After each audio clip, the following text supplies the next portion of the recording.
Good evening, everyone. Welcome to the North Andover School Committee meeting for January 5th, 2017. I call this meeting to order, and the first order of business is to invite everyone to stand up and pledge allegiance to the flag. I pledge allegiance to the flag of the United States of America and to the republic for which it stands, one nation, under God, indivisible, with liberty and justice for all. Thank you. Just announcing that this meeting is being recorded tonight, and I'd ask everyone to please silence their mobile devices if they have them. The first order of business tonight is public comment. If anyone in the audience tonight would like to come forward and speak, please do so. Please state your name and your address too, please, for the record.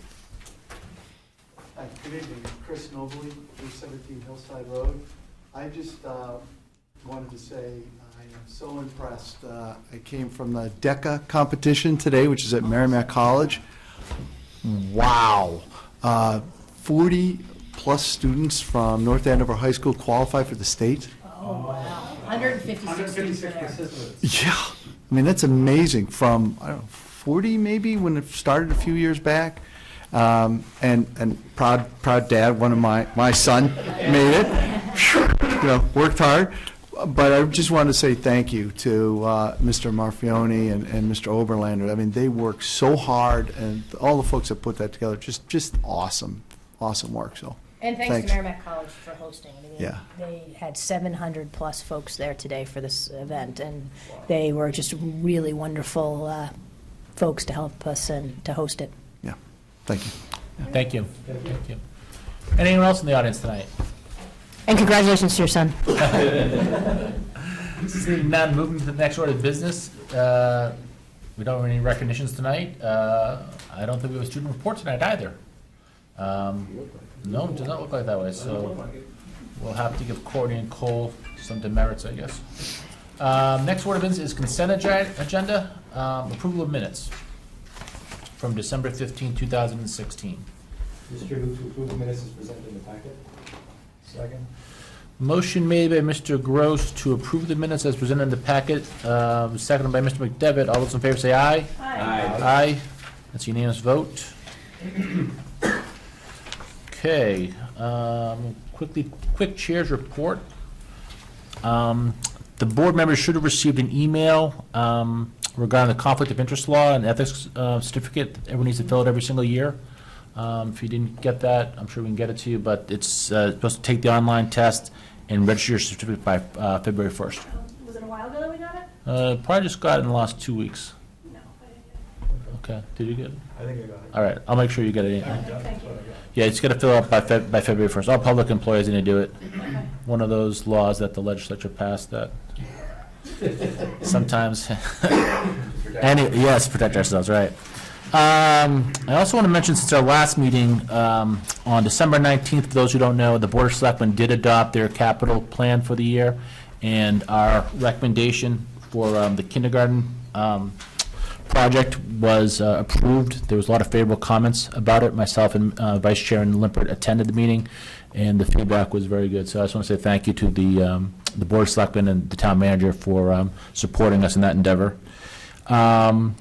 And lastly, just want to tell the members that myself and Ms. McDevitt, along with the administrative staff, we had our second session today of IBB with the teachers at the high school. It went very well.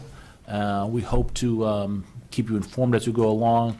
We're going to have an executive session, I think maybe next week, after the meeting, and we'll probably give you an update at that point of where we stand. Right now, we're just kind of getting the ground rules down, though, for now. And that is my chair's report. Moving on to the superintendent's report. So I have two issues. The first, I added recently to the agenda, I passed out, it's also a link for those of you at home, is the high school principal search is officially starting. I met with the high school faculty yesterday, had a good conversation with them about the process, and then also about what they were looking for in the next long-term principal of North Andover High School.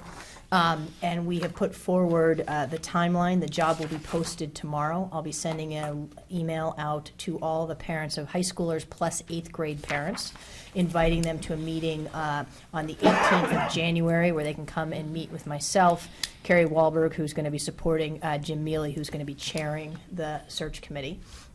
And you can see from the process, our hope is to be done by March 20th. So that is our timeline.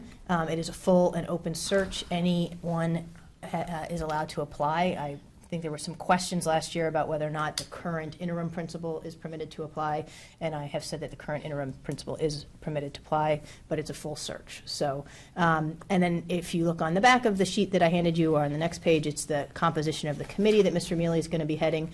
These are rough numbers for teachers, a department coordinator, administrator. We're going to be looking for 2 parents, and we are going to say that to parents in the email tomorrow. If you're interested in being on it, please let us know. I think it's really important to have students, so we'll have 2 students, an administrative assistant, and then 1 school committee member. So I leave that to you all to decide who might be interested in doing that. There's been some interest, and if there's no, if there's no objection, I'd like to appoint Mr. Limpert to that committee. Any objection to that? No objection here. Well, I personally think his last search was quite successful. So I'm sure you did. Based on that track record. Yeah, so Mr. Limpert will represent us on the search committee there. But it's going to get going, and obviously is a very important hire for the North Andover Public Schools. So, and I really appreciate that Jim has agreed to chair the search committee. Did he get priced on that one, or was that a full volunteer job? Kind of like a combination. Oh, really? Okay. And then the next thing is a bit of a crazy idea that I have. So I respect and request your indulgences for just a moment. So we've talked a lot about a number of things and changes that we've made, specifically the model classroom, the increased use of Chromebooks in our schools, and the Lucy Calkins writing.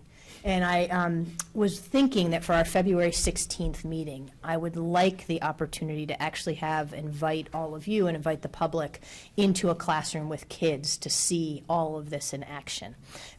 So we can talk about, Lucy Calkins, but to talk to the kids about the depth of their writing, to hear from the teacher in the classroom about how this new program has really pushed kids and seeing writing that they haven't seen in a long time. So I was hoping that we could have a meeting. We'd get permission from the parents, of course, and but I've got a classroom I'm thinking about that's got 21 kids in it, which is also a wonderful example of some of our work that we're doing.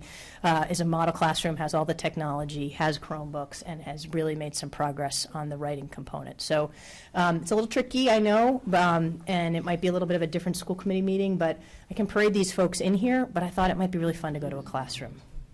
Would this be during the day? So I think what we would do is, if we could, I'd love to do it at, say, 6 o'clock at night, so it's not so late for thinking about a 5th grade classroom. It's not so late for the kids, but I think it would be really exciting for the kids to be able to come back at night, and I think we could make that work. That's great. I think that it's great. It's, as we've discussed, it's important to balance both academic experiences and celebrate the greatness there, as well as do the common business of the school committee. I do support it, and wonder if we would want to try to get waiver of the broadcast, or do we think we're going to try to get video? In So I've already talked to NACAM about it, and they absolutely believe they can Great. actually broadcast from the classroom, especially with enough notice. They would struggle with remote participation. Yeah. I'm just, and then we would obviously, any kids who came back, it would be a choice, and we would get permission from their parents to be able to be on television. That's great. It would be great to celebrate the excellence. I think it should be fun. Oh, yeah.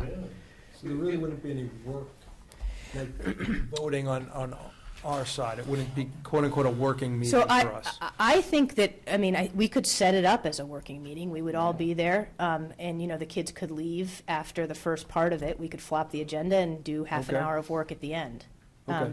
I would just, with your indulgences, we could mess around with the Sure. I just thought, Agenda. if we had students there, I'm not sure that they would want to No, but I stay think- and discuss, right. line 42 of the budget. But I think, I think we could probably do that first for half an hour, 40 minutes, and then, Take it out of order. yeah, take it all Okay. out of order. I was in this, I get to be in these classrooms and see it, and it's just so powerful to see all the work we've been doing and the impact of it, so. Here would be the good news. It's sort of better late than never, right? We do this all the time, and we talk about stuff that we never see, right? We never Right. see what we're voting on, what we're approving, what we're discussing. It would be great to see it. right? The wonderful opportunity. You ought to do this every year. Yeah, I thought we could try this. Let's not get ahead of ourselves. So we don't need to take a vote on this. There are some logistics that need to be worked out on it, and I'll work with the superintendent on that. But if there are any further concerns, please let me know, because I'd like to finalize this by next week. Okay? Yeah, I was thinking the 16th of 16th. February, so it's right after budget, which I thought would be a nice time where we've just done all this work, we've voted our budget. Might be a nice time to get in and see it. If you have more thoughts on them, you can, get to me offline if you want. But I like the idea as well. Okay, Anything else, thank you Superintendent's for report? your indulgences. Okay. We like to indulge. Moving on to old business, second reading, vote for the 2017-2018 overnight trip to Dominican Republic and Nicaragua. What's the pleasure of the committee? You want to do these together, or do you want to take them one at a time here? No objection together. I would entertain a motion then. Does anyone have any further questions about this? Obviously, second reading of it. So I move that we approve, so I just make sure I have the wording right. We move as presented in the packet the 2017-2018 trips to the Dominican Republic and Nicaragua. Motion made by Mr. McDevitt. Second. Seconded by Mr. Limpert. All those in favor say aye. Aye. Opposed, no. No I'm no's. just abstaining because my Oh. daughter signed up for one of these trips. Oh, I'm sorry, that's right, you told me that, I apologize. That's right. Okay, so, let's just take up the roll call. Let's say, Mr. Gross? Yes. Yes. Mr. McDevitt, yes? Yes. Yes, Mr. Teresi, yes? I just abstain. And Ms. Mably votes present. Okay, so that's good, 401. All right, It would be nice to get feedback from the new trips as well, as we have in the past. Yeah, we could absolutely do that Thank you. this spring. now, as I say, now, Do you want to do the overnight trip to Cape Cod? yeah, do we have any, yeah, why don't we do that? That's a good idea, Madam Superintendent. I guess that's where we pay the big bucks, to take that out of order.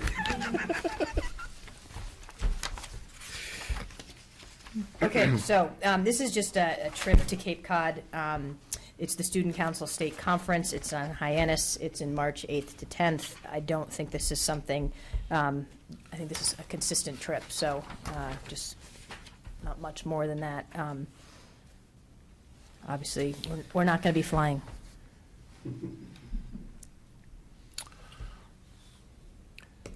So, first read, I mean, we're going to be sharing a bus? With other towns, Okay. yeah. One of the things I have put in place, just so you know, is, when I came here, is approved buses. Yes. So we will make sure that whoever we go with is on our approved bus list, our blues vendor list. Because I think in the past, there was self-transportation for. Yeah, So I think it's great, and it's not the cost issue, it's more about there are certain vendors that I would not step on. yeah, so we've worked really hard to have an Yeah. approved bus list. And, there's it's pretty easy research you can do on buses. Unfortunately, coming from Newton with that issue a number of years ago at Oak Yes. Hill Middle School, I'm very sensitive to that. Very good, very good. Yeah, that's the only question I had, thank you. Okay, that's just the first reading of it. If there's any further questions, we can take it up. Oh, sorry, go ahead. Yeah. Sorry, Apologies. is there any impact in registration by delaying the vote? I do not believe so. I was not told I needed to hurry on this one, so, Okay, all right, And I we just do wanted to need- make sure we got We're back. lowest cost. if- yeah, we meet Okay. next week. Okay. We're seeing each other a lot, so. Anyways. Okay, so now on to the presentation of the superintendent's recommended FY18 budget. So, just a point before we start, a little bit of point of reference. I'll try to stop at the end of each part of this, but I spoke with Chairman Teresi about this. One of the things I'm hoping to come out of this evening with is do you want to go deeper? Are there places that you want me to bring forward, folks? Where would more information be helpful? So we can have kind of clarifying questions, but if we really want to go, for instance, deep, you'll see there's a proposal about high school restructuring. That would really require Deb Holman here. And I just wanted to I've asked a lot of people to hold next week, and then you can tell me who you think should be here, if that makes sense. And just as a reminder to the public, today's just the first meeting on this, so we're going to hear the budget tonight. Next week, I expect we'll have more questions, a little deeper dive into it. The 26th is the public comment. on it, and then on February 2nd will be our final vote on the budget. So there's plenty of opportunity for the public to weigh in. It's not just tonight, okay? Okay, so just a little overview of where we're going to head. We're going to start with the strategic plan and your budget directives. We'll look at the overall financial picture. We'll look at the proposed increases. We'll look at some changes that we're proposing in student services. Talk a little bit about a reserve I'd like to create, like we did last year. Talk about some other important changes that are sort of outside the budget. And then I've added a section in this year's budget, which is also in the executive summary about looking forward. So this very much follows the executive summary of my budget. So the first is the strategic plan.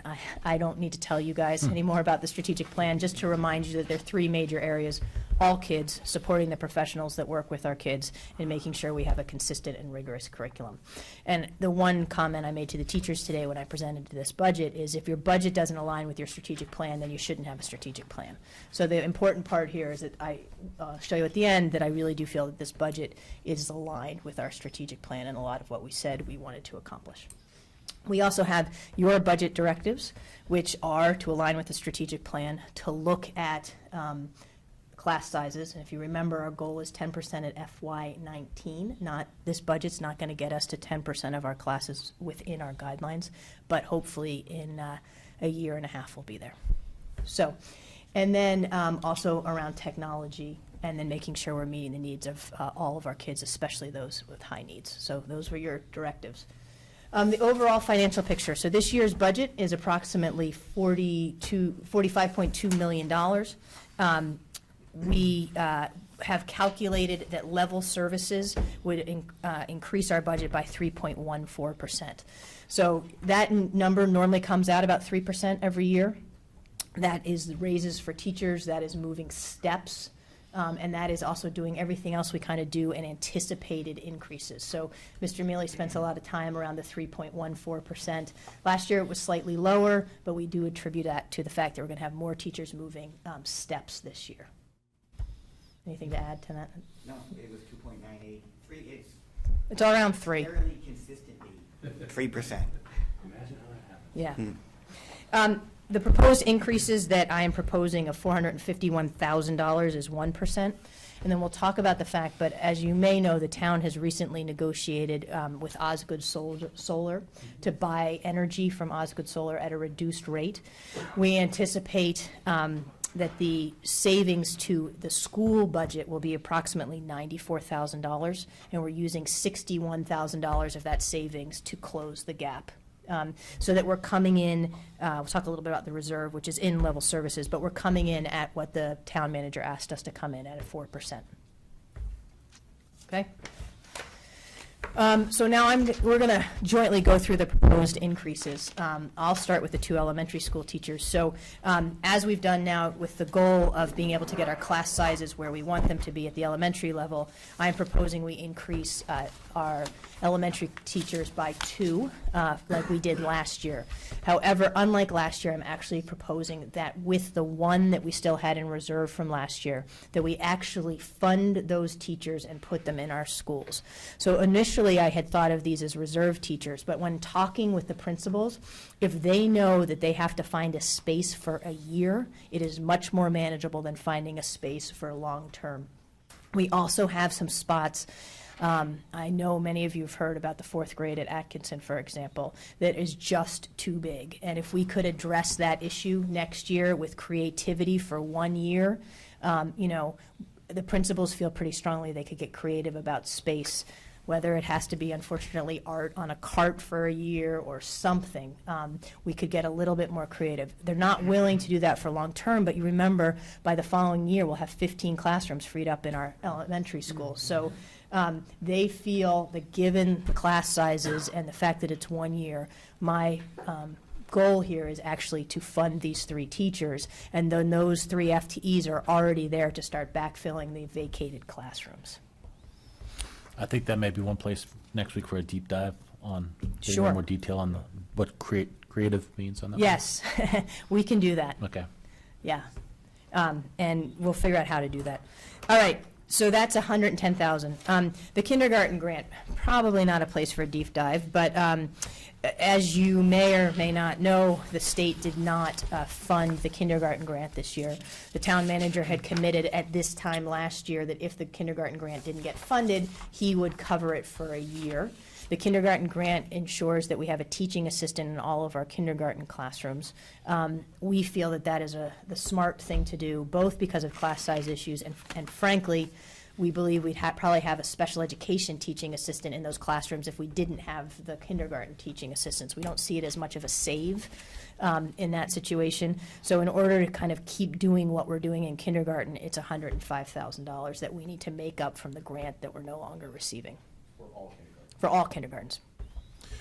Would that be, just, I don't interrupt, but would that be like more of a cost of level services, though? I know it's new spending for us. I understand that part, but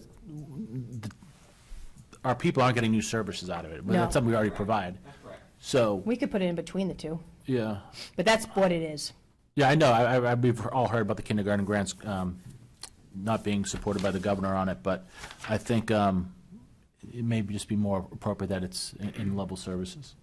Oh, but it's just moving. Right, it was just a way to identify where the, Our new spending is. exactly. Yeah. But it's still an existing service right now. Yeah. Okay. Sorry about that. Yeah, Jim, you're going to talk about payroll and accounts payable. We have talked about this a bit. Yeah, as you know, we had partnered with the town to pilot more shared services. We've done it with facilities and technology, and we thought we might be able to do it with payroll and accounts payable, but after a certain amount of time, it showed that it wasn't working. Both sides agreed it wasn't working, and we needed to go back to how we were doing it. It provided much more, or much better service to our employees the way we had it before. So we're returning to that. I mean, you're already aware of that. But those at home might not know. So what it means is that the accounts payable position that had gone from the school department over to the shared services is coming back to the school department, and then the payroll coordinator position that had been eliminated is being brought back as a 1.0. That person, as you know, started this week, is doing very well. And so that has to be added back into the budget for a total of $93,000. And it's 2 FTEs to the school department, but overall, as far as staffing goes and benefits, 1 was already existing in the shared services, so it's 1 additional total FTE. And Town Manager Mailer and I have agreed that in some respects, so if you think about how the budget is funded, shared services is funded first, and then it's the split between the schools and the town. If there is actually, because we're pulling these positions out of shared services, there's actually additional funds that kind of make it through the shared services sieve, we may receive slightly more money, which I note on the solar savings, that if we get a little bit more money, kind of a portion of the payroll or the accounts payable back, then we will not use as much of the solar savings towards this, if that makes sense. But at this point, without understanding the cost increases of healthcare and all of that, we don't quite know if shared services is going to realize any savings from these. So once we go from the budget to actuals, there may be some delta. Yes, and we've committed that if there is that delta, the school will get its fair share of that. Mr. Gilligan, math coach. So as you know, we've been spending quite a bit of time last summer with committee mapping out all the standards and looking at mathematics in North Andover K through 12. But we're going to make a recommendation probably this spring on a math resource so that we have a consistent resource across the district. And we think with similar to the reading coaches that you've seen present to you, we've had a lot of success with. We also think we're going to need that help to roll out a new math curriculum resource, K through 5. One of the reasons it says 6th grade up there is because it's very important. We want to be able to help with that transition from 5th to 6th grade and the consistency. And I think it will play an instrumental role when we select a math resource K to 5. And we're really down to 2, which is Go Math and Engage New York Eureka Math. And this person will play a critical role in that implementation and success. Next is the high school leadership, and this was under Mr. Mealy's work on the strategic plan, so we're going to have him share it. So if you recall from the strategic plan, it called for this year's budget prep, working at the high school level on the curriculum leadership, and then doing so the middle school the following year, and then elementary after that. So this is the high school version, and the interim principal, Deb Holman, has been working with the team. They've had quite a few meetings and have come up with this recommendation for moving forward in order to improve curriculum administration and possibly have these, what we've been calling facilitators of curriculum, have more of a role in the supervision and evaluation of the teachers as well. In order to do so, they see the need to provide additional release time to those facilitators, and that would be to backfill the classes that they are not then teaching, would be $48,000 in order to do that, and to provide a full course release to the arts coordinator, who currently doesn't have any release time. It would be $14,500. In addition, they would establish 2 assistant principals. Right now there are 3, with one being a combined AD. And the other being combined with the Scarlet Knight. Mm-hmm. Correct. And establishing a full-time athletic director who oversees PE health and wellness as in the role from above, and would eliminate that PE health and wellness coordinator position at a savings of $2,500, and that's where the $60,000 comes from when you add all that together. And they believe that it provides greater curriculum coordination, departmental support, supervision and evaluation, and the curriculum leadership that's critical in a large, complex high school. There is the caveat that it has to be negotiated with the union, particular to the supervision and evaluation, because they are in the same group and may need the movement of them in the creation of a what's it called? Group. A Unit B, Unit potentially. B. Yep. So, Mr. Mealy, this is going partway back toward the department chairs? Is that what this is? Partly. It's pretty similar to what we had, yeah. Is that what it is? It's similar in the sense, though, if successful through negotiations and whatnot, that this person could have, or these people could have roles as evaluators, which And is that's significantly different. Right, that's the key, because it was something we Prior, didn't have. department chairs did not have. They were in the same unit, so prior to, for many years, North Andover had people in the same unit evaluating other people, and that practice, we really got away from it probably, I'd say, 8-10 years ago, maybe not even that long ago, because it's just not doable in this day and age. It's not appropriate.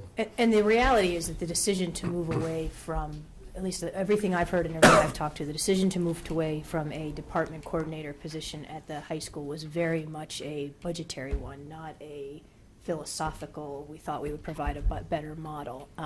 And, you know, not having curriculum level leadership at a high school like ours is problematic. You know, I can tell you, as somebody who's worked in a lot of high schools, you know, when I walk into a, you know, Spanish class, I'm not very useful about giving back support. You know, when I walk into a chemistry class, you know, so it's really having somebody within that level be able to support the curriculum. And I think the faculty has felt, and I think we have seen the impact of not having that curriculum level leadership at our schools. And to do all of this for $60,000, I think, I also think that part of this, it kind of gets buried because there's no cost, is the faculty, I think, feels very strongly about having 2 assistant principals who have the same role. They're consistent. They know who they are. And this idea of having an athletic director as also an assistant principal, I struggle to have found anyone who thinks that that's the best model for our high school. So, What will happen to the Scarlet Knight Academy and the leadership there? so we've talked about that, and it really needs some significant work, and we believe we can absorb that within student services.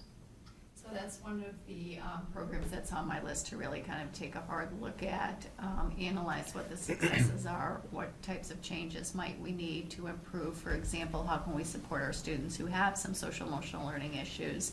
Oftentimes those are the students, who end up there, so how can we support them by providing them some services too? So really kind of getting a committee together and taking a look at that and supporting that program. But we still will have a Scarlet Oh, Knight yes, Academy. absolutely. Okay, no question about that. It's a very important program. Okay. And for the curriculum coordinators, why only 2 trimesters? Why not? Cost. I mean, I really said to Deb Holman, I don't think we can support much more than a teacher on this. So it's got to come in, and Okay. that was the decision. Okay. And again, it's not going all the way back, but it's definitely taking a step, I think, in the right direction. Much needed in the content areas. Can you comment on the arts coordinator? Yeah, so currently the arts coordinator is given, similar to the middle school, just a stipend. That is really difficult to be able to actually have any time to work with the arts and the music. And so the idea is to be able to give that person a release so that they can really get in and do some work with the arts and the music. It's not as large as the other release because the department is much smaller, but it's an idea to kind of put art and music on a similar playing field as of the other departments. I feel like the high school leadership felt like we kind of had created a 2-tiered system, those who got releases and those that didn't, and the arts and music program felt like they were on a second tier, and given our arts and music, or given any arts and music, but especially arts and music program, it felt like that needed the nod of it being equally important to the rest. This is kind of, I applaud Yep. that thinking. Certainly is a step below having a director of fine arts, however. Right. I do appreciate the recognition of that, the importance in our curriculum in our school. Yeah. So, sorry, just quickly. I'm going to say it was 3 years ago, we modified this so that there were no longer the department heads. We eliminated the full-time athletic director, went to the 3 assistants. Part of the benefit to doing that through the cost savings was the addition of 2 assistant principals Correct. at our elementary schools at Franklin and Sargent. So I'm assuming that there's no impact to No those impact. positions or any of No. that. From a union perspective, I mean, are they in support of this? I mean, I'm just curious. So I think that one of the things that we've created, and it's interesting you brought up those 2 assistant principals too, because it's very tricky for these people who are kind of partial administrators, partial teachers. So both of those 2 assistant principals teach part-time and then are administrators Right. part-time. And, most districts have created within the teachers unit a unit B where you can have both roles. And I Okay. think it would be useful for us, and I have telegraphed this to the union, for us to at least discuss this during the IBB process, Okay. so that we can have, because right now it's kind of in or out. And I think that as we move forward as a district, we're going to want some opportunity for people to still be in the classroom and take on some administrative capacity. Okay. Would then the high school curriculum coordinators be like Unit B people? Yes. I see. But again, this has to be negotiated, so I Yeah, don't want to no, I get too understand. far out ahead of us. Right. But obviously, the union knows I'm proposing this. Right. I presented it, And so we currently have the 3 assistant correct. principals today, and am I assuming that those positions, those individuals that are in those current positions would just kind of transfer into these No, new? we would or post each you of would these post each of positions these? and hire. So all Okay. 3 of those assistant principals are in the final year of their contract, and we would post and rehire. Some of them may continue in their positions, some may try for, the one, maybe Scott doesn't want to be the AD, so we got to give, maybe he does, we got to give him that opportunity. But no, this would be a significant change in the high Okay. school. All right, so that was where I was getting. I wasn't sure if this was Yep. like a new posting that would have to Yep, be we put would out post there. each of these positions. Okay, transparent. Understanding that, continuity is an important thing, but I think it's an opportunity to really have some transparency that I think would be Yes. important in that high school. Does that part be negotiated with the union? No. No, because they're administrative Right. contracts with me, Right. with us, but. So With you. and this is probably an area that we'd want to do a deeper dive. Yep, to I can have understand. Deb come next week. Yep. Yeah, because I think, what I'm hoping to hear is, Deb's, I think one of the things that we're looking forward to with Deb is to do a deep dive into programming, curriculum, as Yep. well as the And she's leadership. done a lot of work with her staff and the administration around this, so this isn't just coming out of a few people's heads, so she can It makes really. sense, but I'd like to see why we're not doing, something a little bit higher and offer, an advanced programming part of our curriculum Yep. as part of STEM, as opposed to drawing the line here. Yep, absolutely, I can have her come. I told her most likely she'd be up. Thanks. Okay, and then the last part is Gilly. So we're looking to use $18,000 for additional reading support, further assist us in meeting the student reading needs. As you know, we have, at this time, coaches and we have interventionists, half-time at each school.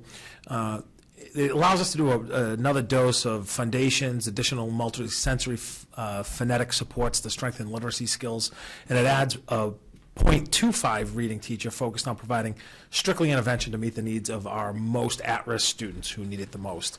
The research is really clear. Kids who are reading proficient by third grade, based on their state tests in any state in the country, those students go on to be wildly successful. Those who don't get there, anytime we can add more reading, we see it as a huge benefit because we get to a point with just a limited amount of resources that you have in reading that there's a cutoff somewhere where you have to cut off service levels. So we want to increase that so we can service more kids. Yeah, I mean, this is one of those things where we could add tons and tons of reading intervention. I mean, there's no lack of.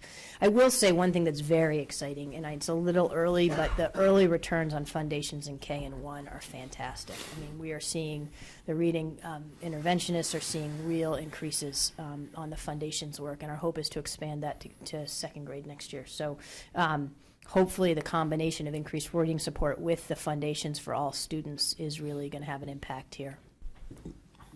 So I'm all in favor of increasing the reading, of course, and two of my kids have really benefited from this, but I'm wondering, how many students is .25? I mean, what does that? Go ahead. So .25, so we currently have, different configurations of support. So it really depends on the schedule and the group. But I'd estimate that, a .25, which would be, .2 is one day, we'd probably be able to put that in with another schedule and take on, another 8 to 10 students, maybe a little more. In one school? Yes. Yes. So the reality of the situation in the .25 hire is finding good reading teachers is tricky, right? So you either hire a full-time. We happen to have a part-time reading teacher who might be willing to go up, so that's why this is doable for us. Yeah, and excuse me, I want to clarify that. Those would be groups. It could be anywhere from small groups to a group as large as 8. So over the course of the day, it's just a matter of fitting that in with the other time. Because it's not a one-shot deal, so it's a little more complex to explain that it would, over time, though, would want to add those in because you're adding it into a schedule where they're going to see them at least, 3 times a week, this many times. And do remember, we did add a halftime this year, so the idea would be to do this with the halftime. Yep. So we're just continuing to build back our reading support. Right, understand and appreciate that. I'm wondering if for next week, if we could get a little bit more Sure. what Sure. that looks like, what our current intervention model looks like. Yep, we can do that. Okay. Proficiency history. Yeah. Well, reading proficiency history, we really have the best data we have is from starting last year, correct? Yeah. Yeah, because we actually lost a lot of reading capability in Right. a couple of years after we set the budget, which Yeah. was a severe disappointment. Yeah. And I think we saw degradation in performance, so Uh-huh. are we getting back to But where we need to be? our data really starts from last year, correct? Yeah, I mean, we're talking, because this is not, where a lot of this takes place is at the grades that aren't MCAS grades. So, we're trying to get everyone up to proficient by third grade. And there's been a shift, as you know, when Dibble's changed their scale. If you remember a couple of years ago, it was startling a little bit because it's like a lab. Below a certain thing is one thing, high, low. If there's meaningful historical data, it'd be nice. Yeah, we'd be happy to do it. I can connect with the reading teachers in Lorraine Yeah. and we'll get it. So what I'm hearing is reading intervention, high school leadership, and some stuff around how we're really going to make the elementary teachers work. I do want, does that sound correct? The one thing I really want to be careful of, we're happy to talk about the elementary teachers. I am not willing at this point to commit to what classrooms are going to have additional teachers. So from my perspective, that's great. I would like to understand, what are we bypassing as one-time purchases? Because that was the offset of, we fund it, but we don't apply the FTE. So I can answer that later in the budget. Okay, great, thanks. All right, but I think for us to get into the depth of where we're going to put those classrooms at this time of the year is not a smart decision. Yep. Okay, so we are going to be proposing a number of, this is all the proposed increases. We are going to be proposing a number of significant changes to student services. You will see that overall, it's actually a cost savings in a small way, but it's really about thinking differently about our student services. So I'm going to turn it over to Dr. Straight. Okay, great, thank you.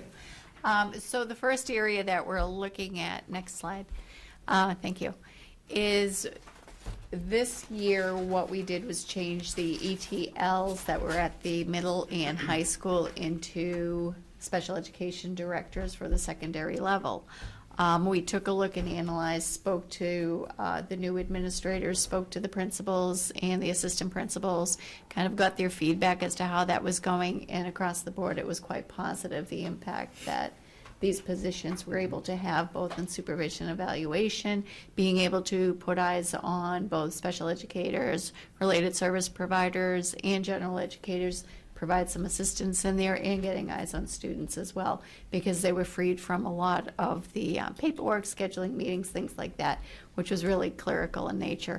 So in looking at that, we analyzed what we have at the elementary level, and we currently have 2.9 ETLs.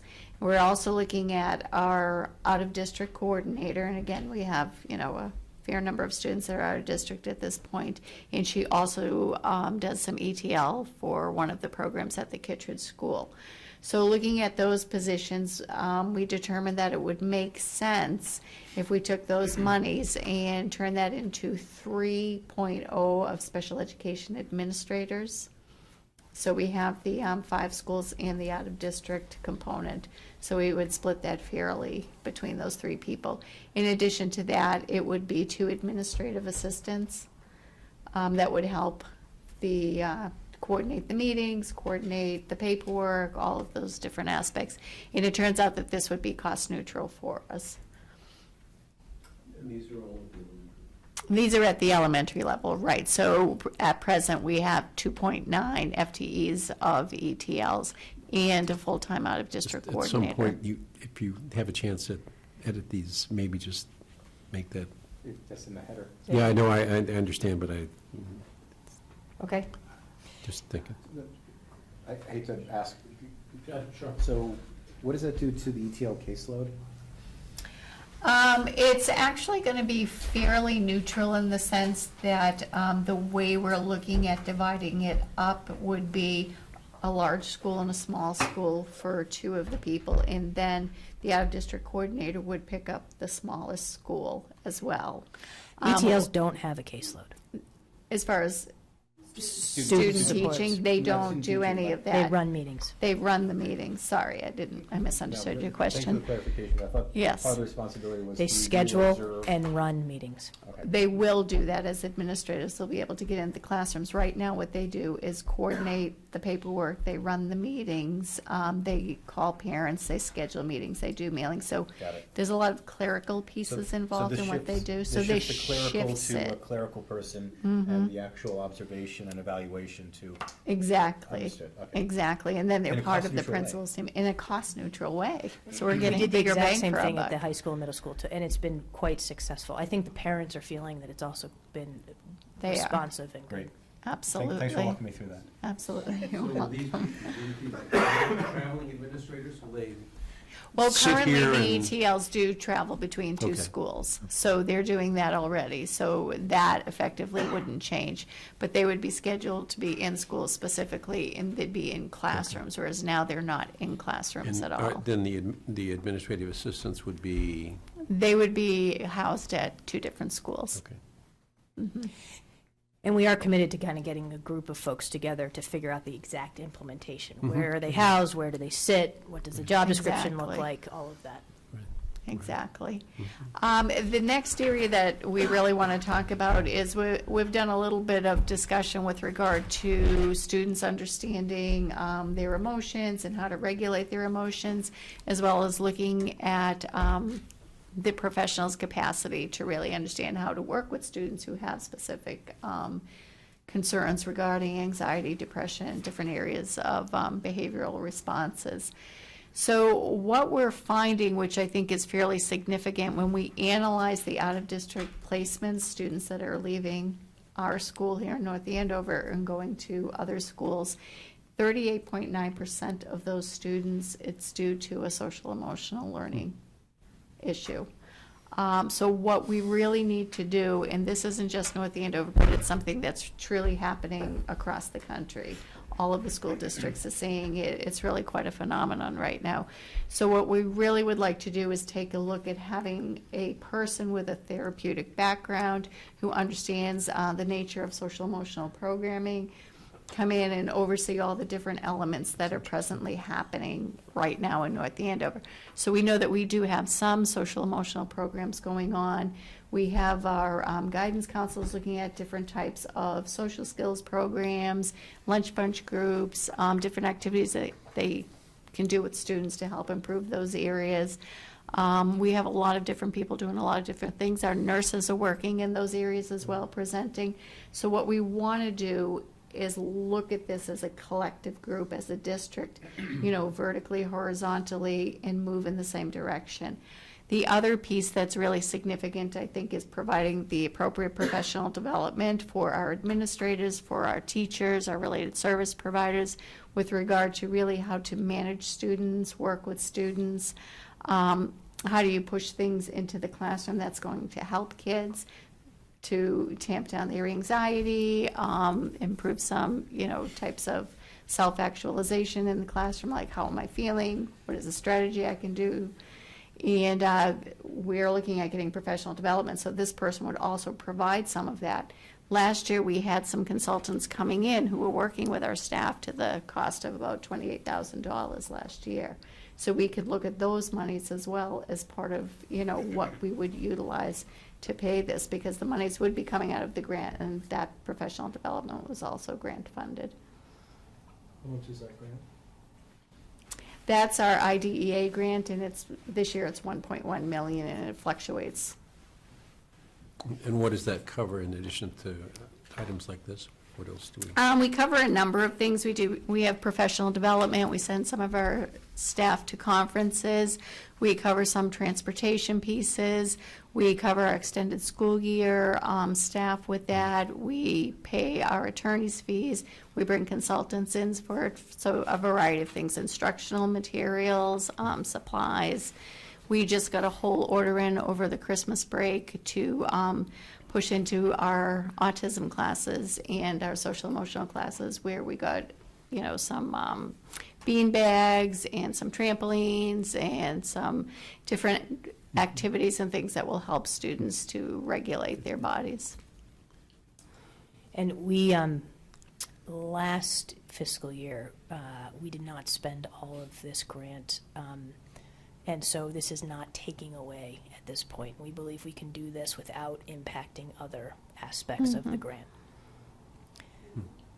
So, Is this for all grades, or is this mostly elementary grades? No, this would be for all grades. This would be Pre-K. looking pre-K. Pre-K, excuse me, yes. Pre-K to 12, really looking at across the district, because, at that level as well, we're finding 3, 4, 5-year-olds are really having some issues with really being able to regulate their emotions as well and adapt to what's happening in their lives. Sure. Will So, there be opportunities here to try to enhance programming we're already providing to try to retain students in district? exactly. And in fact, just this afternoon, I met, we already have a vertical social emotional committee that's working together.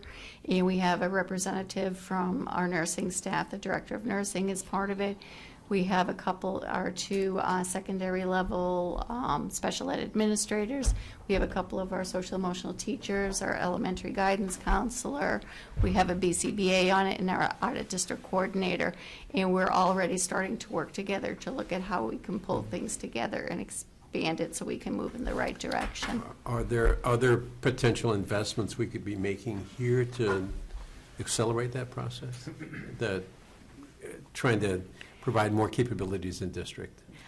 Yes, and that's some of what we're doing right now. So one of our initiatives is really analyzing and looking specifically at the secondary level therapeutic programs and the types of things that we think that we might need to improve them. Do we need additional therapists?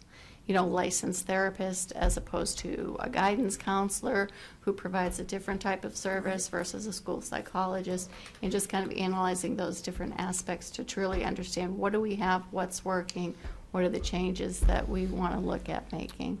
And Mr. Limpert, if you remember when Dorsey Yearly came and gave us her overview last year, she was very thoughtful yet surprised at the percentage of out-of-districts that were SEL related and really said this is a mandate for us. Basically what I've told Dr. Straight is here's your whole budget, out of district, in district, just stay within it. So if, for instance, we are able to bring a student back, then we will transition that money to support a program inside. But this position really gets us started in thinking holistically pre-K to 12. Exactly. You bring up a good point about what percentage our out-of-districts are. And I don't remember what is kind of an average. I mean, we're at 40%. I mean, are we? So in terms of the SEL percentage? Yes. I would ask Do you, you remember? What would be a percentage of out-of-districts that would be an SEL? average? I mean, It's certainly lower than the 40%. Okay. That's high for a school district to have that many students out. Typically, you might be down around 25%.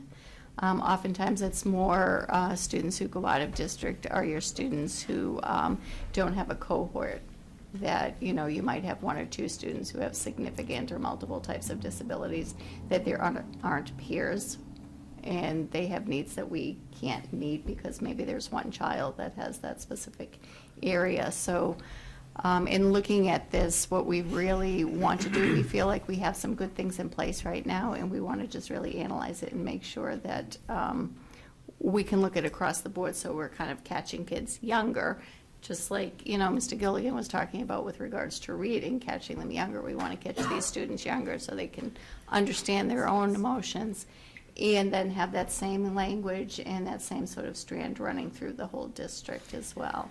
And, an analysis, and we don't want to get into a whole special ed analysis, but, our out-of-district spending is completely out of whack in terms of, and it's, if you look at the DART analysis on DEAS, we're below spending in every category, we're way above on per pupil for out-of-district. I mean, it's a place that I think we currently have 102 students out-of-district. We should be at half of that. That would be more consistent with the state averages. Is that, I think that's about a fair comment, right? I think that's fair, yes. Mr. Chair, may I ask? Sure. So what is the approximate salary range for an SEL with therapeutic background? As a director, I would say we would be looking at maybe 100. And given that this grant is grant funded, what would our plan be if the grant goes away? The grant won't go away necessarily because this is part of where the federal government has, stated that they're going to provide us with some, monies back for a special ed. So we're not getting exactly. I don't have that conversation. But Brian, let me just answer that. Look, so look, we've got way too many kids out of district. No disagreement. We bring 2 of them back. We've already paid more than we need to for this position. And that's so the goal here would actually be to be able to fund this through out of district savings. But in order to get there, we've got to put the money forward first. I get that. I'm just a little concerned about the impact of having an FTE that's dependent on grant funding, number For one. the short term. For the short term, Right. agreed. And it would be great to see the upside, and I expect that with the appropriate supervision, we'll get there. But the offset is, what about contracted services and consultants to get us to that same point without the encumberment of an FTE? So I actually think that the contracted services move here in the North Andover Public Schools has not been a good one in any way, shape, or form, which is our next piece. I think we are spending way too much money on contracted services. I think we are not getting the bang for the buck, and I think that that decision has maybe led to why we are in the place that we're in. I think that most districts are finding that bringing those services in-house is more efficient, is better product for the kids, and is actually more congruous with what we're doing. So as you'll see in the next slide, that's a great segue to the next slide, we are really working to bring those contracted services back. You get somebody who comes in here for a contract, they're not about your school district. They're about the hours, they're about the markup, especially someone to ask all of our psychologists and guidance counselors and nurses to come together. That's not a contracted position. No, no. And if you think about, as I stated, the contracted consultants that we brought in last year to kind of do some PD in the area of social emotional learning, that would be about, that we spent about 25% of what we would look at for an FTE of somebody who would be here all year, and they were in for a handful of days. You know, meeting with small group specific people, and then they're gone, and they don't come back. I'm glad to hear. So, yeah. Over the years, we've talked about this as being, sort of a major area for investment. Yeah. And this is an opportunity to continue down that path. The one thing I would say is, I wanted to echo a comment you've made in the past, Dr. Price, which is, I think it's most useful to try to keep students in the district. Oh, yeah, definitely. It has nothing to do with money, it's just better for students. Better for kids. Better for kids, And their better for families. them. So I think that, that is the overriding consideration. And I think, taking a little risk now is probably worthwhile, So Absolutely. we go out on a limb a little bit, we hire somebody, we start the process, then we see what happens. I can't imagine this won't pay off. I agree. It's good to hear the conversation about, we had gone down the consulting route, and we don't think it's paying off. It just Absolutely, seems to me good that question. The lack of, even the lack of control Yeah. of consultants, as much as you think you have control, you don't. Having an employee that you hire carefully, then are. And there's part of your also, team. and they're obviously driven to increase the consulting. So one of the challenges Yeah. is that they're Disincentivize. yeah. Upselling. Can I just add, can I add one thing, Landon?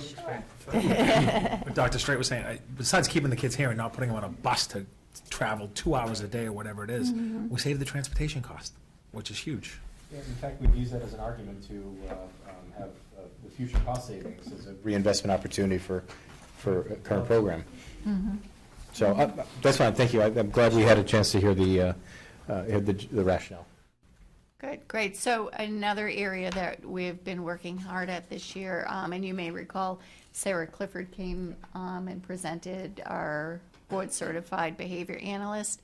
So she has been working diligently on really pulling together this in-house home training program where we have the capacity to kind of build up from our staff that are trained in applied behavior analysis and trained in delivering services that students are receiving in the classrooms, and then taking it and helping to train the parents to work on generalizing those skills, not only in the student's home, but out in the community setting, which is great for kids and great for families.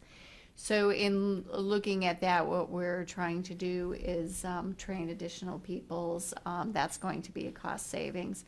Just the cost of the BCBA's going into the home is less than half of what we pay our vendors.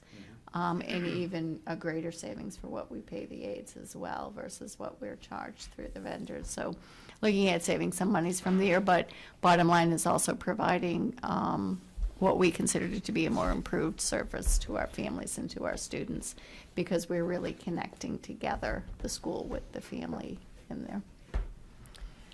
EL, Mr. Gilligan.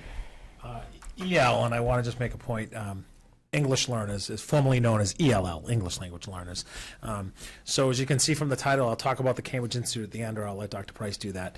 But we have just signed on with a consultant, and we'll be reviewing our EL program and using this consultant to work with our current EL coordinator, Marion Mako, who coordinates the program and also teaches for us. We want to make recommendations regarding this program and resources and staffing anticipated to meet the needs. Currently, we probably have close to about 90 EL students in our district. And we've had some more enrollments recently. There was a few more today. Mr. Landry was speaking Portuguese on the phone today, so his trips to the Azores are very... 5 new students at Atkinson today. Yeah. Yeah, and we've registered 21 new students since December 1st, so quite a bit. But at this time, we want to address the recommendations from the consultant, but also take a look at further doing what we can with the recommendations from the coordinated program review, which we presented a while back. And the other piece is EL services will be streamlined under the umbrella of student services, which is pretty typical in a lot of districts. With that piece. So the funding to be able to do this, I'll let Dr. Price kind of... So yeah, as you know, we have 2 students currently here from China under the Cambridge Institute. We've been using those funds to support the trip for our 2 assistant principals, assistant superintendents, back to being the principal, assistant superintendents, but the vast majority of those funds have actually been used to help our senior capstone project, which we're piloting this spring at the high school. And so what we have said to Cambridge Institute, and this will be on our agenda moving forward, is we would be willing to take 8 to 10 students next year. They believe that as we've built our relationship, we've shown that it's a good place, it's been working. That would then give us approximately $100,000 that we could invest into our EL programs. Lots of districts are using the money from the students from China for EL. It makes a lot of sense to do it. It's so that's the idea of how we would fund that and for that any increased services that are recommended from the consultant. Okay, special ed contingency, Mr. Mealy. So what makes up our special education contingency are 2 things. One is the stabilization fund, and just a reminder, we can we can access the stabilization fund up to $250,000 in a year and $400,000 in 2 years.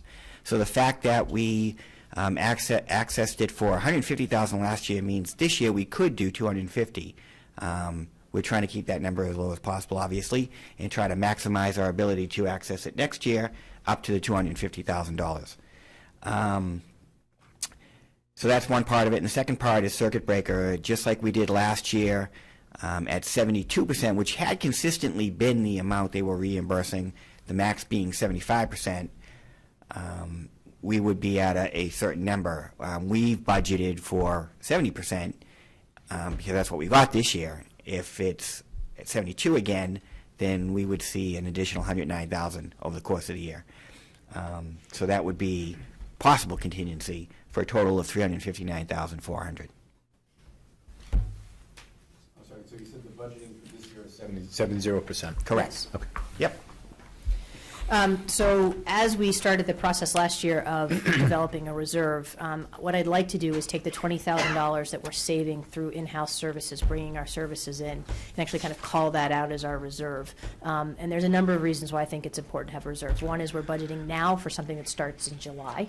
So for instance, if you remember last year, we wouldn't have Dr. Straight here if we hadn't budgeted the reserve, because when we were able to find, we couldn't find a director of special education, so we had to move that to an assistant superintendent position. We use the reserve for that additional funds. If the in-house services doesn't save as much as we anticipate, I kind of want to give us some time on that one too. We could use a reserve for that. So it feels like a prudent way to not allocate those $20,000. Some other important changes. So for those of you who've seen Mr. Gilligan and Dr. Price roaming the streets of North Andover, you will know lots of houses that we not this time of year. It's a little chilly. Although Dr. Straight was thinking about getting us matching scarves for the holiday, but that's, you know, so. We, as you know, the town manager has committed to putting on the town, in front of town meeting, taking all the money that is reimbursed through the Medicaid reimbursement program, and actually developing a revolving account that we could access for curricular-related expenses. So curriculum, administration of the Medicaid, and some professional development work. So we have been working very hard hard.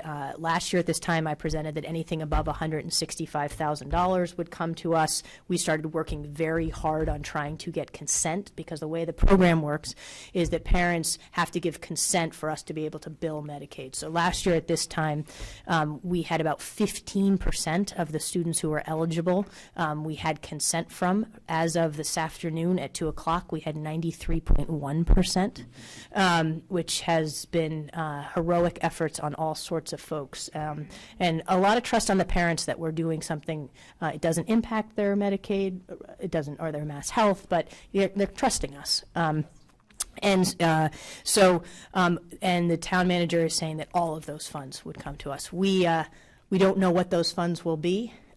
Traditionally, over the last few years, they've been about $220,000 with the increased number of consents. Some of us have grandiose ideas. Some of us have ideas in the middle. But, I don't think it'll be south of $220,000. And that will really provide a curriculum resource that is sustainable and, as I've talked about, is also protected from budget cuts, because it's a lot easier to cut curriculum resources than it is people. But if it's a fund that is for curriculum resources in tough times, we will continue to invest in the curriculum. Miss Mapley sent me a picture of her daughter's history textbook, which I think the geometry textbook, 1991. So. Started in publishing, and I could tell by the cover design, like, this is really old. So, I think our kids deserve more, and I think this is a great way to do that. So. The good news is geometry didn't change that much. But the teaching methods Yeah, changed significantly. Now, make sure I understand, so the town manager has committed also the 160? He's committed every nickel of the reimbursement, Interesting. which is a huge commitment. Require town meeting Yes, it's approval? going to require town meeting approval. Okay. And development of a revolving fund. Yep, okay. Was everything north of? 165. And he looked at the budget and understood how important this was to our work, to be able to, either of these math programs are going to cost quite a lot of money, Yes. right? Math resources are going to cost a lot of money. So, these are the types of things. The other thing is, traditionally what's been happening in our schools is we give a per pupil to all of our principals to buy whatever they need to run their buildings, paper, Yep. whatever, furniture, but in more challenging fiscal times, that money has been used to buy curricular resources because it's the only money we've had. So now we're going to be able to free up our principals to have funding to actually run their building at a better rate. Going from 15% to 93% is incredible. I think it's an important story to tell, and especially, kudos to you, to Gilly, your whole team for really putting All effort of us, into it. yeah. To These guys go are through making that. calls. Exactly. So It's a really good example of a few years ago, discussions occurred regarding the hiring of a consultant to help manage Medicaid for a small percentage. It turns out to be about $5,000 to $6,000 a year, but before they did that, they were bringing in about $30,000 in Medicaid reimbursement, and it went up to over $200,000. And when we brought them in, it was upon their advice, you get these forms signed and you're going to see an even greater increase. Yeah. So that decision was a great decision. It's really paid off.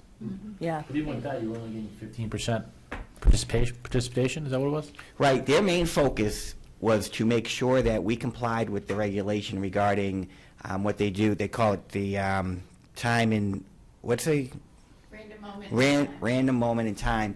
And as long as you comply with that and have all your staff do so, then you become eligible. If you don't, you lose You the lose all the ability. monies. Right. What does that mean? What is random moment? So, and I'm glad you asked that question, because what has occurred is some people have gotten a little nervous about that, because as you increase in input, the number of staff that are eligible to, part of their work, they could potentially get some of the Medicaid reimbursement based on the work they're doing with children. As we put their names in, they may be one of those random people chosen who, maybe Mr. Teresi gets an email and says, on January 19th at 1 o'clock, I want you to log into this area with this number and tell us exactly what you're doing. So you're going to log in and say, I was doing reading intervention with 5 students. So that's fine.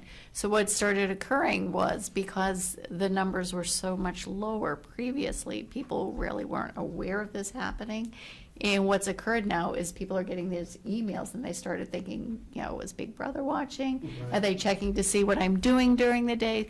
So it was really ensuring that we're educating our staff that this random moment in time is really important to our capacity to get the reimbursement for the work that you're doing anyway. We don't choose who's being selected.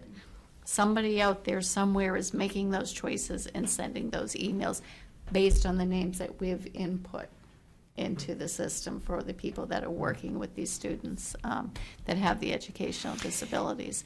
So the piece of it, every quarter, a certain number of our staff are receiving these random moments of time, and we need to meet a minimum of 85% of people responding in order to get the quarterly funds. And how many students does this represent?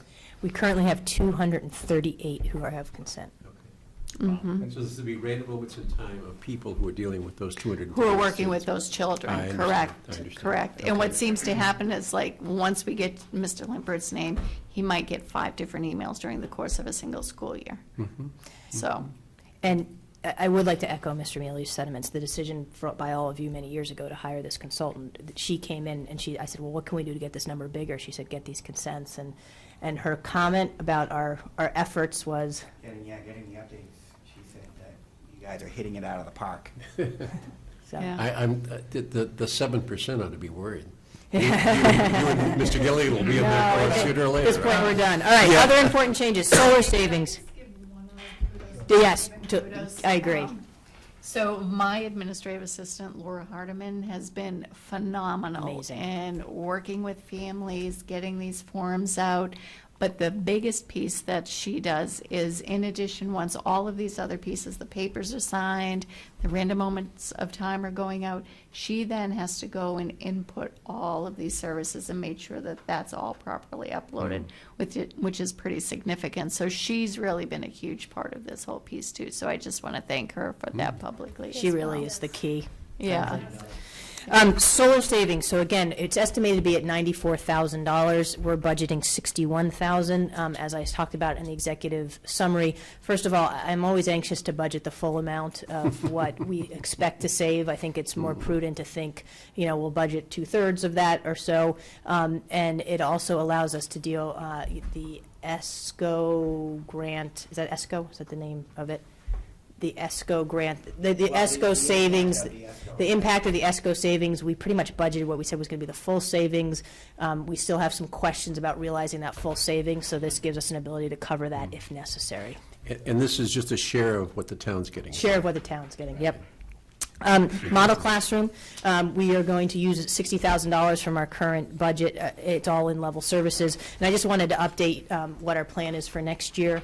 This is the plan, obviously working collaboratively with the PTOs, understanding that we did tap many of our PTOs at a pretty big rate last year, and they may not be able to, they had built up some funds that were donated to support this effort last year. But you can see what our goal here is in terms of getting the K through 2 classes done at the elementary, finishing out the middle school, and then actually our projectors at the high school are now kind of becoming end of life, as I said to the high school faculty, the ones that are dying or that are completely dead, because many of them are still the original when the building was built. But Mr. Grant did some really exciting work this holidays, where he took 5 projectors and actually using the wiring and because that's Mr. Grant, using the wiring and the electrical that's already in for the school, he was able to wire an HDMI through the channels and mount new projectors for only $600 a room. So our hope is to be able to do about 25 rooms at the high school next year on top of that. So he is the MacGyver of He is. Really? But I think it's important, we didn't attack the high school last year because they at least had mounted projectors, but they're kind of not working great. So at this point, for $600, if we can do a classroom, we're going to do as many as we can. That's amazing. We'll do at least 25. I said to him, can't we do all of them? So he looked at me, but we'll get there. All right, elementary class size. So looking forward, So this is a part of the budget and in my executive summary that I talked about.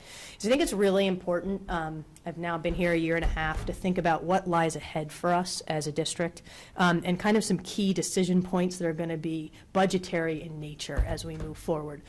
So I think the one that we are most familiar with is the elementary classroom size. You know, our goal to be at the state average. If we took all of the kids right now, this moment in North Andover, we would need 108 elementary classrooms to be at the state average of 19.6 kids. We currently have 90. So we would need an additional 18 elementary classrooms. As you know, the kindergarten building is going to give us an additional 16. The second phase, hopefully with Kittredge and Franklin and Atkinson, would allow us to add additional classrooms, as you saw, more than actually 18, but that's going to be a decision we'll make when those come up, because that does not take into account any growth. So if we do see growth, we need to make sure we have planned for that. But as we've said, you know, if we don't need additional classrooms at Atkinson, we'll address the art, music, library combination space. I mean, so there's other needs. So it's 14 beyond this budget. So that's a lot of classrooms that we're going to need to outfit, but also to really the biggest expenses, the teachers in those classrooms. And the specialists that go along with that. You know, it's going to be more art and music and PE, right? So I think that's just important to start talking about the fact that how do we get there? How do we get there?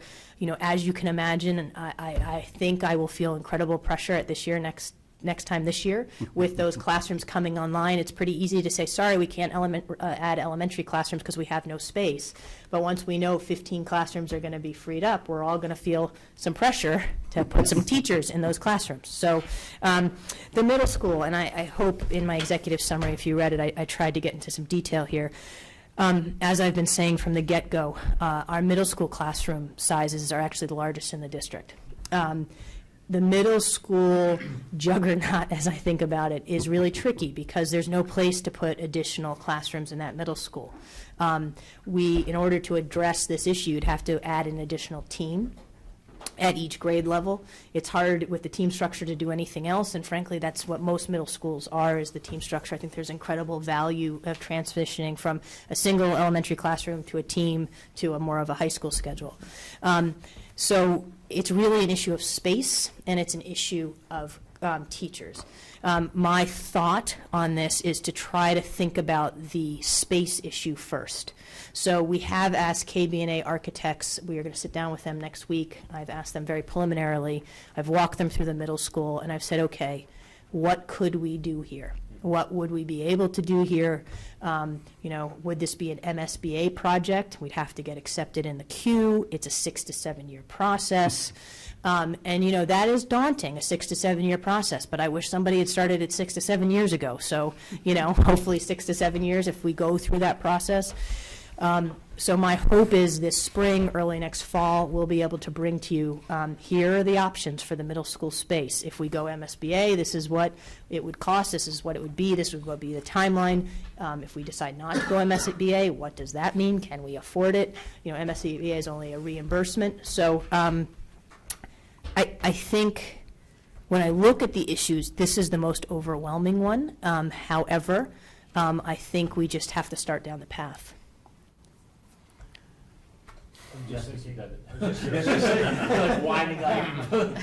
I mean, if we did do something with this, I mean, then conceivably, and I'm not even, the students that are possibly coming in the kindergarten, 6 to 7 years later, they could start at a, you know, renovated, you know, new middle school. I mean, they're going to think, you know, as they enter into a building, do we have to queue the high school up for them as well? No, I'm just kidding, obviously. Yeah, but, it's one of those things where, you know, as I said, you know, it's really hard. I mean, you know, I wish somebody had started down this queue 6 or 7 years ago, but you got to start it. If you start the process, are you committed to it? No. So what we'll do this spring is, Okay. once I get a lot more data, my building project that I was involved in came in after the MSBA, and actually as a result of the building project of which I was principal, the rules changed dramatically for the MSBA. So I am not as knowledgeable about it as I need to be, so that's something I'm going to be educating myself over the next few months, working with KBA, who has done a ton of MSBA projects, and we will get very educated on this board of what are the pros and cons of going with MSBA, and what's the timeline, what are the requirements. The requirements are quite huge, and the amount of work that it's going to take. It's one of those things you have to really weigh out. Is it worth it? Are there additional requirements that they're going to make us that are going to cost us more? But it's something we'll get really deep in. Okay. I mean, I think the thing that I think about is, you know, a lot of people have made the comments to me of just the kindergarten and great that it's going to somewhat replicate that Brad Street School. Yep. Kind of feeling in town, and I think that that's a great part of North Andover and the character. So I'm excited about that, and obviously, you know, there's additional classrooms that are going to be benefited at each of the elementary schools. But as we start to look going forward, I mean, I would really just hate for us to always feel like we're kind of putting these Band-Aids on, and I hate to say that term, but, you know, I think it was 4 or 5 years ago, we did 4 classrooms at Kittredge. You know, we did the gym, you know, and people say, like, are we just putting new money into old buildings? You know, Kittredge now, you know, is probably 50, 60 years old, you know, same thing with Franklin, you know, Atkinson, you know, like, are we starting to hit the point where we really have to take some? Yeah, So I'll be curious to see where we and that's kind of part go of the with that. process if we go with MSBA. We have to do the whole renovation, Right. new, all of that. And is that Price tags are different, Oh, I know, but reimbursement rates can be, yeah. And requirements. And requirements, yeah. Manageable. okay. I mean, that was the issue. I mean, it's one of those things we're going to have, we're just starting the first step, baby, little toe Yep. in the water. But is that process part of the engagement we have with KBA now as part of our? Yeah, so we're meeting with them next week to talk about what that's going to look like. And Mr. McDevitt, to your point, it's also a timing thing, right? It's like do we want to only give kindergartners a chance to try the new school out, or if we did something else, you know, that's looks like a Band-Aid but gets us there much more quickly. Mm-hmm. We have that advantage of giving students sooner rather than later, something that No, I get will that, help yeah. their Yeah, experience. It's going to be, so we got to address the issue. Yeah, I just don't see the growth of town Well, given that. going down. We've essentially inherited the equivalent of another class since December, Right. with 21 new students in district. Well, not a class in North Andover. A classroom. I'm just joking. Yeah. Okay, so the other thing that I think we have to just understand that's there is, as you know, our high school currently has a trimester system. There's some folks who think that works. There's other who thinks that it doesn't work very well. I think, as I found in my entry survey, there were lots of people who said they didn't feel that was the best structure of a schedule.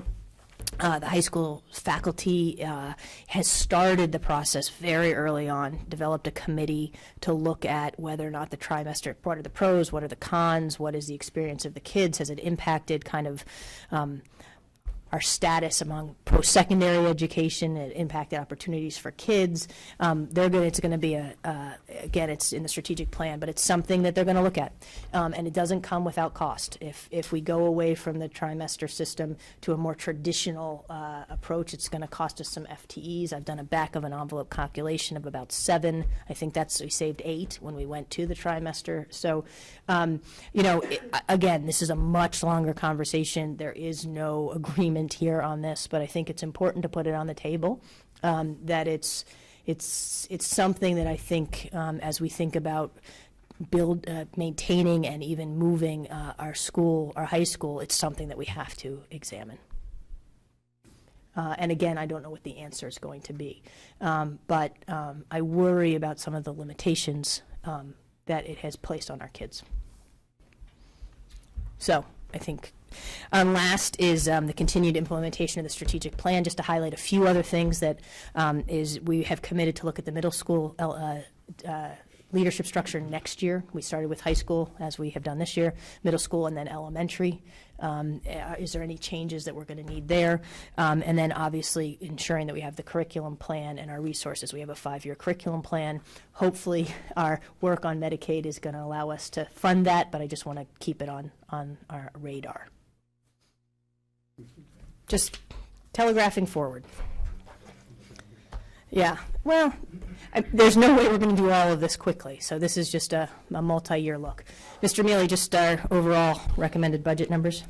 Right, and what we usually show is by the big program, so to speak, whether it's at the level, elementary, high school, or middle school. Maintenance is its own category as usual, special education, technology, and transportation.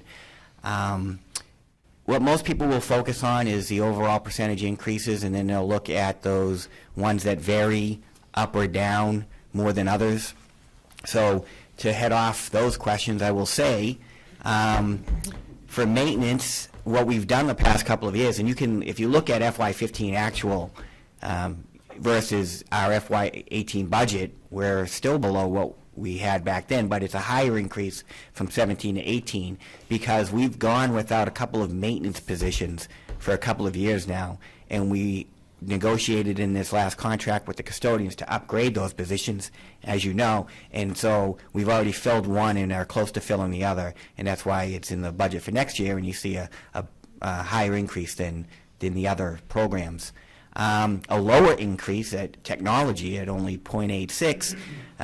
One of the big benefits we've had from the consolidated facilities and technology, especially in technology, has been the freedom to use our funds for devices and model classroom.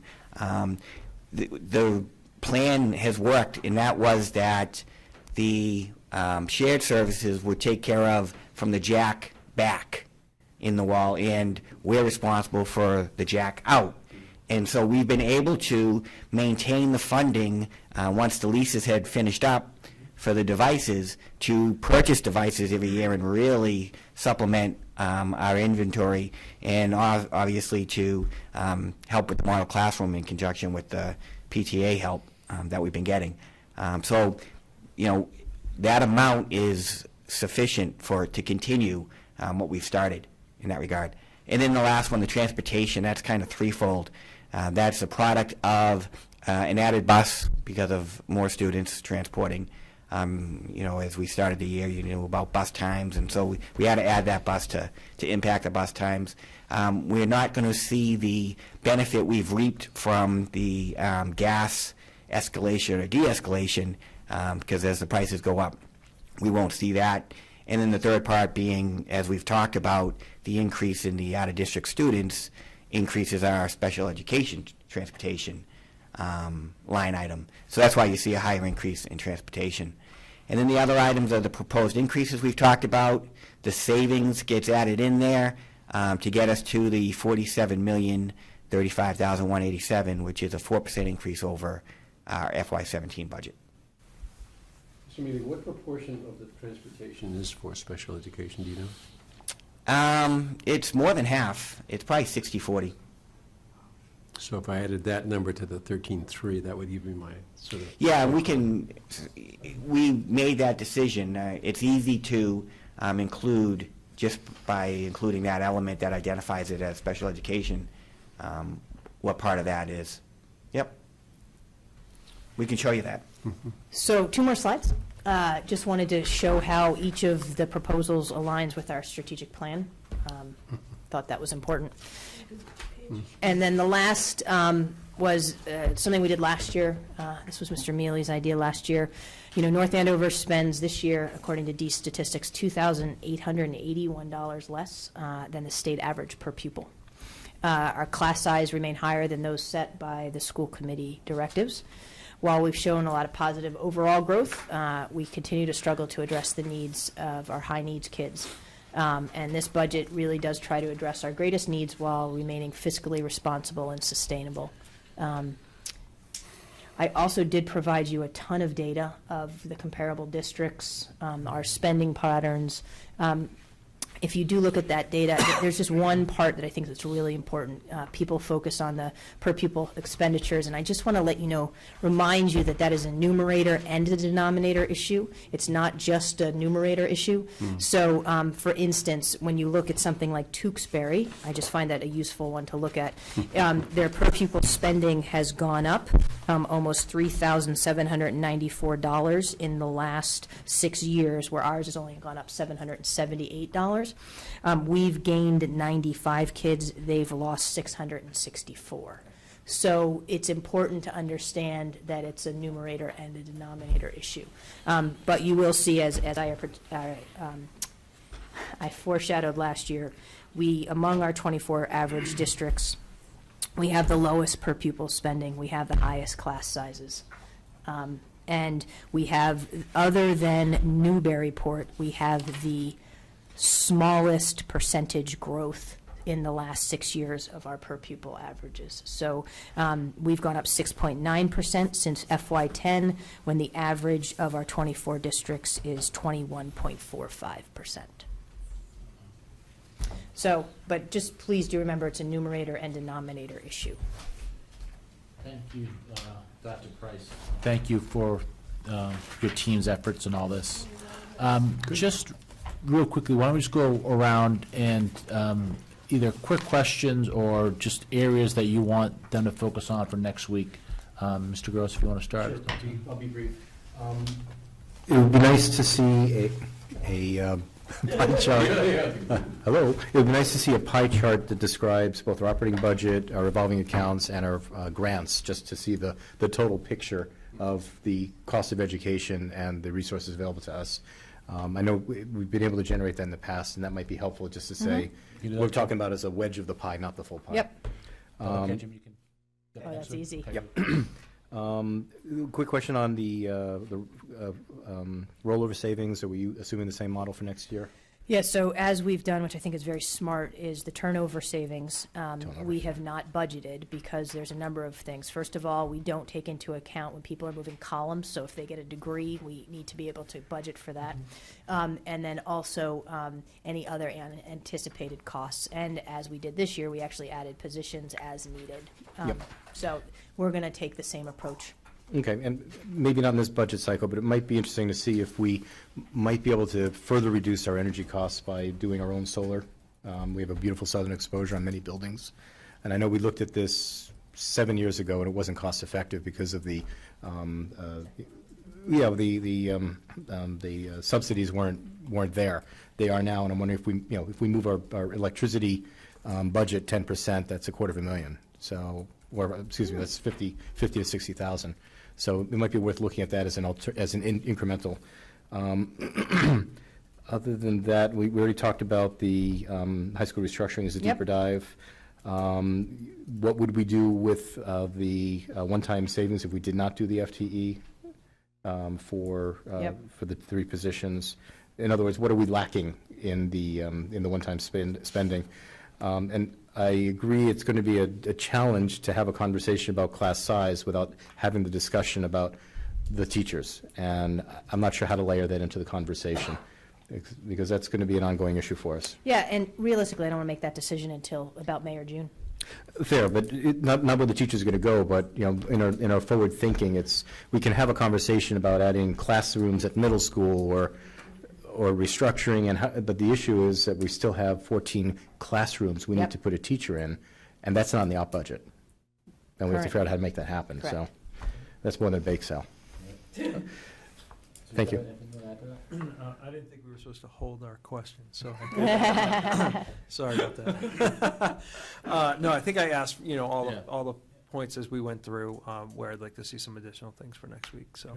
Ms. Mably, anything for that? Just one question for my own learning. So that the kindergarten grant that was unfunded this year, could it potentially be funded for next year, or once this is done, it's over, right? That's what I want to make sure I understood that correctly. I'm sure it'll be, someone will propose it in the budget, and But I'm sure we'll not. it's gone now. That's right. Right. Yeah, and just if wanted you to remember clarify the year before, he actually vetoed it, they overrode And then it. it came back, veto. right, And that's that was why. basically, the legislature said, okay, we just gave you a signal, now figure out how to Now fund it's totally it. done, right? That's Yeah, what that's I wanted to be most sure I likely. understood. Okay. And then, yes, the things I want to see more about, you've already noted. Thank you. Mr. Lippert, anything? Just a couple of items. A few years ago, we went through sort of a rationalization of teaching assistants, going back and looking at whether or not we had the right number in the right places. Have we done that as part of this budgeting process? And could we just think a little bit about, we had some teaching assistants that were student-specific, and the students had gone to new levels and blah, blah, blah. So, in my opinion, and then Dr. Straight, feel free to jump in, the teaching assistant issue is a very challenging one. And no one in any district will tell you that they ever have enough. What I would say is, I don't see anything in teaching assistants actually being a cost savings. I would see it as a reallocation. So one of the things that Dr. Straight is going to do this year is look at every teaching assistant and their assignment and reallocate as necessary, but I don't see us actually saving any money. Okay. Is that a fair? That's a fair assessment, and if we think about really trying to keep our students here in district, bringing students back, some of those transitional supports they may need, so where we may say, we can probably pull a TA from here or there, we probably have a spot where we're going to do some of that transition work, and we're going to put some supports in Yeah, place. and just so. the fact that we've gone through that process is. Yeah. Yeah, and that's we the need to way- do Yeah, it no, more very of good it this point. spring, Yeah, I'm not, right, I don't think we need to get rid of people. But the other thing that I just looked briefly through the details, and I was trying to figure out where I would find, I would call them substitute teachers, you'd call them something else, but there must be a line item in there that's fairly significant that we have budgeted for substitutes. And how does that work, and what is it year over year, and I'm just. Bane of my That's a existence. question, maybe. Okay. We can show you, we track it monthly. We have two types of subs, long-term subs, Yeah. which are folks who are in for long periods of time, and daily subs. Yeah. We have, it's one of those things that you feel like you can rein in. It's very tricky to do so. But we can actually, we're happy to show you. We know more Talk about about it next than week, we sure. want to know. Yeah, I'm just curious, it It's seems about like. $500,000 between the two. I was going to say, it seems like kind of a, anyway, something that Yep. is a variable. The other, just a personal request, and you can think about doing this or not. I'm always trying to get my mind wrapped around all the money that we spend on technology, because it's always in different pots. There's a piece here and a piece there, and the town PA. Is there any way we can just roughly, Mr. Mealy, just sort of roughly show what we, sort of like Mr. Gross's request for revolving accounts and grants? What's the total picture that we're spending on technology? Yeah, we did that last year when we Yeah. presented, so he Yeah, could just update those Update numbers. that, whatever that is. I'm just curious. The other thing that always, every time I see it in the budget, it always makes me sort of like, what? Is the amount we spend on copiers and paper, It's just say, we were going to go paperless at some point, and Mike it was going to be wonderful, and we were, and every time I look at that line, it's just So, saying. Mr. Gilligan, would you like to tell what this week is? No, let's talk about next week. We have something called secure printing now. Yeah, I Involves a get it, code. I get it. Took me about a day to figure out, but now Yeah. it's going very well. Good. As long as we take a day to explain, we'll be happy about that. Yeah, Okay, thank you, everyone. And thank you again, Dr. Price, for the budget presentation. I think that the areas that you're focusing on are fantastic.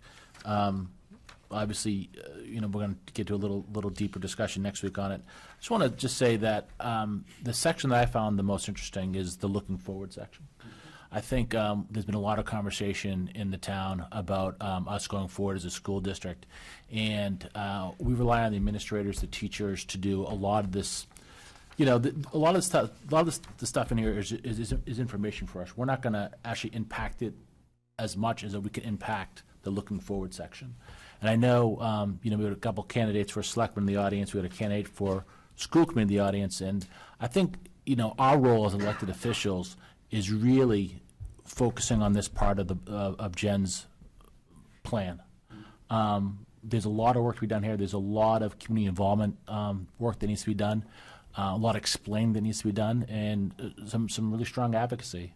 So I know, I've told Superintendent that I'm committed to doing this with her and with the whole group.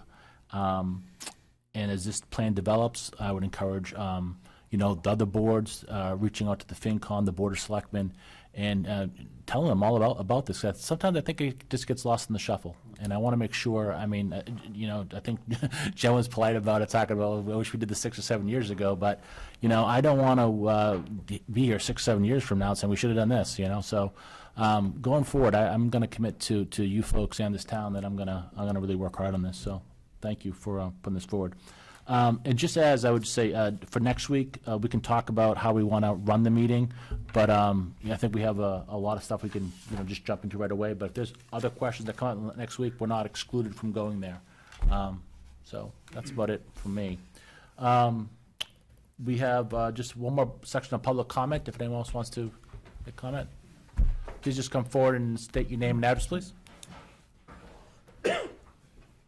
Carl Vissering. Mr. Chairman, I came to address the travel that was approved this evening. I had been trying to get some information about it. I was unable to get enough information to complete the email that I started to you over a month ago. But I think there's some additional concerns that should possibly be considered. In the packet tonight, there is a field trip form. But in the state law, there is actually 2 forms that are required to be filled out, one prior to the trip being approved, and then a second after the trip is completed. Those both fall under the ethics. So I brought in a copy of that and the 2 forms, and I'm not sure if you want to revisit. We have that information. You do have that information? Yes, we because do. I requested that information, I believe the about a town month attorney ago. has been in touch with you, correct? No. Okay, we turned that over to her to ask you to be in touch with you. Okay. I'm sorry if she hasn't, I'll follow up. So, and then beyond that, there would be additional information that I would have. It's all inappropriate for open session. Okay. So, so if I get that information, I can address my email to you, or we can discuss in closed session. I'm sorry, I checked today and I had thought she'd followed up, so I will double check. Okay. I apologize, she Yeah. hasn't. Thank you, Doctor. Thank you. So the full committee has seen those? That's not the process. The process is I am the authority, I believe. All right, here, I'll pass this along. It's Yeah. the approving body. So I am the approving body, is what we've been told by the town, so I will have the town attorney get in touch with you. Well, that sounds questionable, but, Okay, but Thank you. I'm just, what I've been told. okay. If you go to We'll the look at this. second page, the summary sums it up quite well. Okay, thank you. That's it. Any other comment tonight? Okay, seeing none, I'll accept the motion to adjourn. Motion to adjourn. Second. Motion made by Mr. Gross to adjourn, second by Mr. McDevitt. All those in favor say aye. Aye. There's no no's. We are adjourned. Thank you, everyone.